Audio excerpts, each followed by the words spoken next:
बिस्मिल्लाहिर्रहमानिर्रहीम। अस्सलाम वालेकुम। उर्दू वीडियो सेंटर में खुश आमदीद।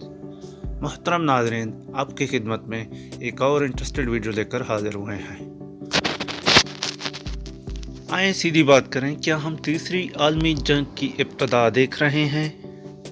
क्योंकि अक्सर लोग यही सवाल कर रहे हैं। रूस की यूक्रेन में हालिया कार्रवाइयाँ, रूसी रहनुमाओं के बयानात और मगरबी रहनुमाओं के जवाबी बयानात और रूस पर पाबंदियों के ऐलानात से तो यही तासुर मिलता है, लेकिन इसका जवाब नफ़ी में है। यूक्रेन और रूस के दरमियान हालात खा कितने ही ख़राब क्यों ना हों, लेकिन ये बराह रास्त नेटो और रूस का झगड़ा नहीं है।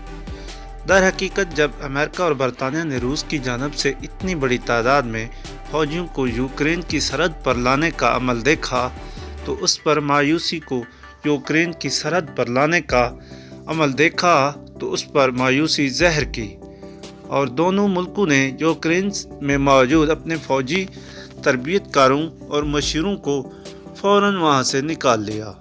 कि सदर जो बाइडन ने रवां माह के इब्तिदा में कहा था कि आलमी जंग तब होगी जब अमेरिकी और रूसी फौजी एक दूसरे पर फायरिंग कर रहे होंगे।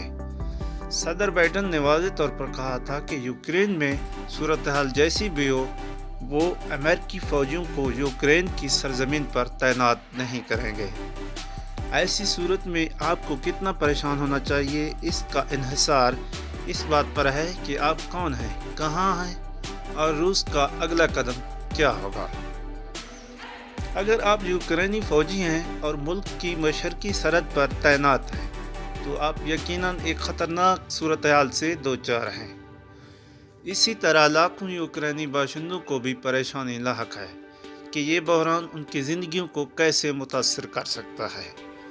रूस यूक्रेन में कहाँ तक अपनी अफवाज को भेजना चाहता है, इसका इल्म तो सदर पुतिन और उसके करीबी साथियों को ही होगा, लेकिन नेटो और दूसरे मगरबी ममालिक के लिए सुर्ख लकीर वो होगी जब नेटो ममालिक को रूस से ख़तरा महसूस होगा।